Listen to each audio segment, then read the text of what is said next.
Casa tomada, de Julio Cortázar. Nos gustaba la casa porque, aparte de espaciosa y antigua, hoy que las casas antiguas sucumben a la más ventajosa liquidación de sus materiales, guardaba los recuerdos de nuestros bisabuelos, el abuelo paterno, nuestros padres y toda la infancia. Nos habituamos, Irene y yo, a persistir solos en ella, lo que era una locura, pues en esa casa podían vivir 8 personas sin estorbarse. Hacíamos la limpieza por la mañana, levantándonos a las 7, y a eso de las 11, yo le dejaba a Irene las últimas habitaciones por repasar y me iba a la cocina. Almorzábamos a mediodía, siempre puntuales. Ya no quedaba nada por hacer fuera de unos platos sucios. Nos resultaba grato almorzar pensando en la casa profunda y silenciosa y cómo nos bastábamos para mantenerla limpia. A veces llegábamos a creer que era ella la que no nos dejó casarnos. Irene rechazó 2 pretendientes sin mayor motivo y a mí se me murió María Esther antes de que llegáramos a comprometernos. Entramos en los 40 años con la inexpresada idea de que el nuestro, simple y silencioso matrimonio de hermanos, era necesaria clausura de la genealogía asentada por nuestros bisabuelos en nuestra casa. Nos moriríamos allí algún día. Vagos y esquivos primos se quedarían con la casa y la echarían al suelo para enriquecerse con el terreno y los ladrillos. O mejor, nosotros mismos la voltearíamos justicieramente antes de que fuese demasiado tarde. Irene era una chica nacida para no molestar a nadie. Aparte de su actividad matinal, se pasaba el resto del día tejiendo en el sofá de su dormitorio. No sé por qué tejía tanto. Yo creo que las mujeres tejen cuando han encontrado en esa labor el gran pretexto para no hacer nada. Irene no era así. Tejía cosas siempre necesarias. Ricotas para el invierno, medias para mí, mañanitas y chalecos para ella. A veces tejía un chaleco y después lo destejía en un momento porque algo no le agradaba. Era gracioso ver en la canastilla el montón de lana encrespada, resistiéndose a perder su forma de algunas horas. Los sábados iba yo al centro a comprarle lana. Irene tenía fe en mi gusto. Se complacía con los colores y nunca tuve que devolver madejas. Yo aprovechaba esas salidas para dar una vuelta por las librerías y preguntar vanamente si había novedades en literatura francesa. Desde 1939 no llegaba nada valioso a la Argentina. Pero es de la casa que me interesa hablar, de la casa y de Irene, porque yo no tengo importancia. Me pregunto qué hubiera hecho Irene sin el tejido. Uno puede releer un libro, pero cuando un pullover está terminado, no se puede repetirlo sin escándalo. Un día encontré el cajón de abajo de la cómoda de alcanfor lleno de pañoletas blancas, verdes, lila. Estaban con naftalina, apiladas como en una mercería. No tuve valor de preguntarle a Irene qué pensaba hacer con ellas. No necesitábamos ganarnos la vida. Todos los meses llegaba la plata de los campos y el dinero aumentaba. Pero a Irene solamente la entretenía el tejido. Mostraba una destreza maravillosa y a mí se me iban las horas viéndole las manos como erizos plateados. Agujas yendo y viniendo y 1 o 2 canastillas en el suelo donde se agitaban constantemente los ovillos. Era hermoso. ¿Cómo no acordarme de la distribución de la casa? El comedor, una sala con gobelinos, la biblioteca y 3 dormitorios grandes que daban en la parte más retirada, la que mira hacia Rodríguez Peña.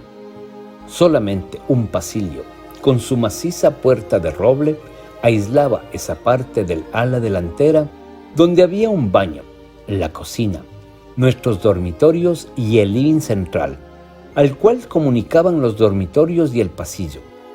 Se entraba a la casa por un zaguán con mayolica y la puerta cancel daba al living, de manera que uno entraba por el zaguán, abría la cancel y pasaba al living.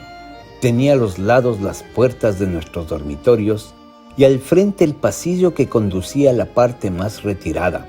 Avanzando por el pasillo, se franqueaba la puerta de roble y más allá, empezaba el otro lado de la casa, o bien se podía girar a la izquierda justamente antes de la puerta y seguir por un pasillo más estrecho que llevaba a la cocina y el baño.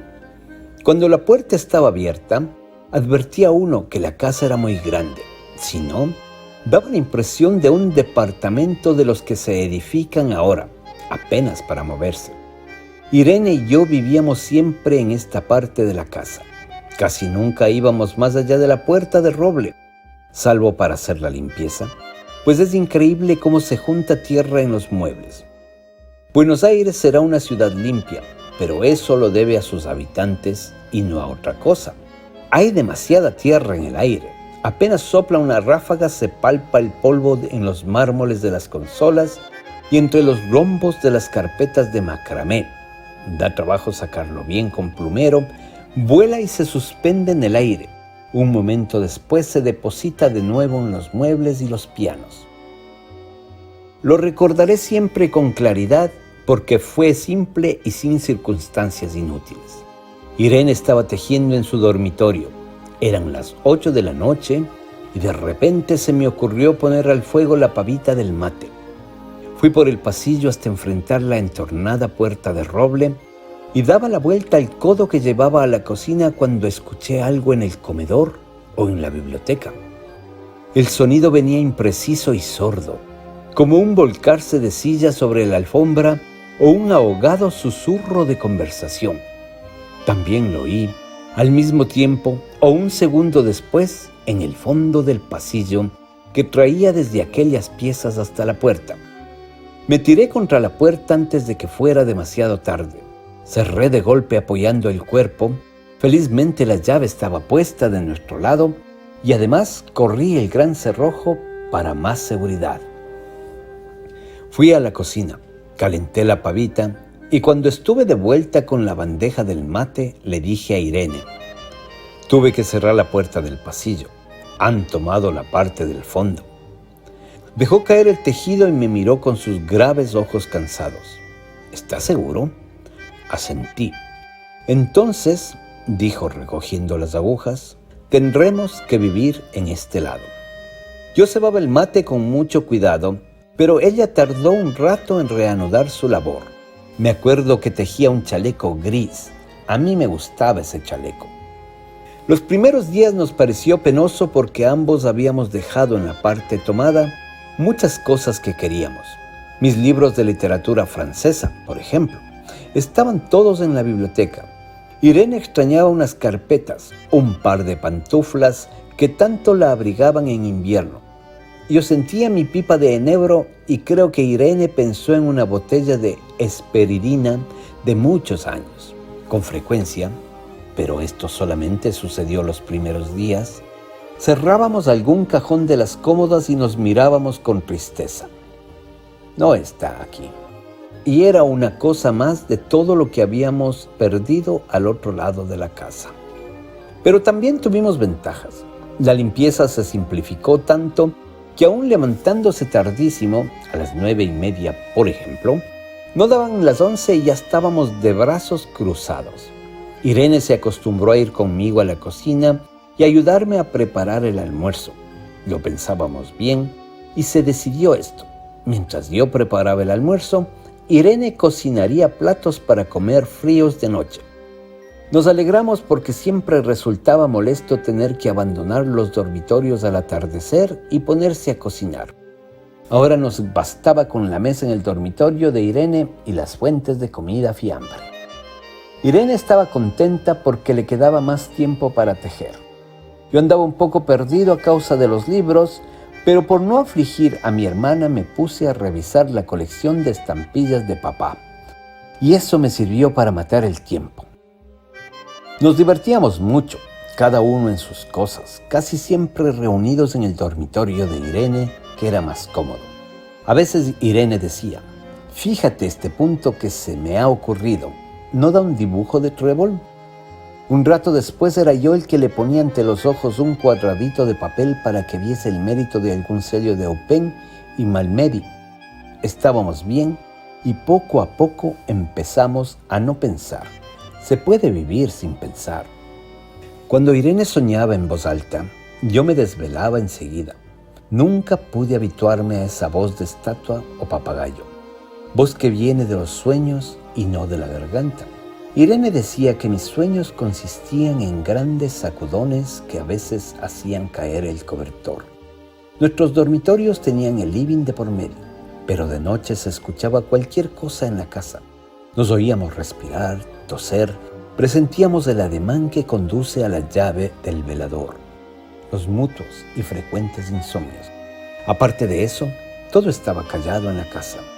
De día eran los rumores domésticos, el roce metálico de las agujas de tejer, un crujido al pasar las hojas del álbum filatélico. La puerta del roble, creo haberlo dicho, era maciza. En la cocina y el baño, que quedaban tocando la parte tomada, nos poníamos a hablar en voz más alta o Irene cantaba canciones de cuna. En una cocina hay demasiados ruidos de loza y vidrios para que otros sonidos irrumpan en ella. Muy pocas veces permitíamos allí el silencio, pero cuando tornábamos a los dormitorios y al living, entonces la casa se ponía callada y a media luz. Hasta pisábamos más despacio para no molestarnos. Yo creo que era por eso que de noche, cuando Irene empezaba a soñar en voz alta, me desvelaba enseguida. Es casi repetir lo mismo salvo las consecuencias. De noche siento sed y antes de acostarnos le dije a Irene que iba hasta la cocina a servirme un vaso de agua. Desde la puerta del dormitorio, ella tejía, oí ruido en la cocina. Tal vez en la cocina o tal vez en el baño, porque el codo del pasillo apagaba el sonido. A Irene le llamó la atención mi brusca manera de detenerme y vino a mi lado sin decir palabra. Nos quedamos escuchando los ruidos, notando claramente que eran de este lado de la puerta de roble, en la cocina y el baño, o en el pasillo mismo, donde empezaba el codo casi al lado nuestro. No nos miramos siquiera. Apreté el brazo de Irene y la hice correr conmigo hasta la puerta cancel.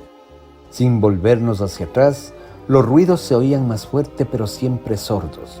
A espaldas nuestras, cerré de un golpe la cancel y nos quedamos en el zaguán. Ahora no se oía nada. Han tomado esta parte, dijo Irene. El tejido le colgaba de las manos y las hebras iban hasta la cancel y se perdían debajo. Cuando vio que los ovillos habían quedado del otro lado, soltó el tejido sin mirarlo. ¿Tuviste tiempo de traer alguna cosa?, le pregunté inútilmente. No, nada. Estábamos con lo puesto. Me acordé de los 15,000 pesos en el armario de mi dormitorio. Ya era tarde ahora. Como me quedaba el reloj pulsera, vi que eran las 11 de la noche. Rodeé con mi brazo la cintura de Irene. Yo creo que ella estaba llorando. Y salimos así a la calle. Antes de alejarnos tuve lástima. Cerré bien la puerta de la entrada y tiré la llave a la alcantarilla. No fuese que a algún pobre diablo se le ocurriera robar y se metiera en la casa a esa hora y con la casa tomada.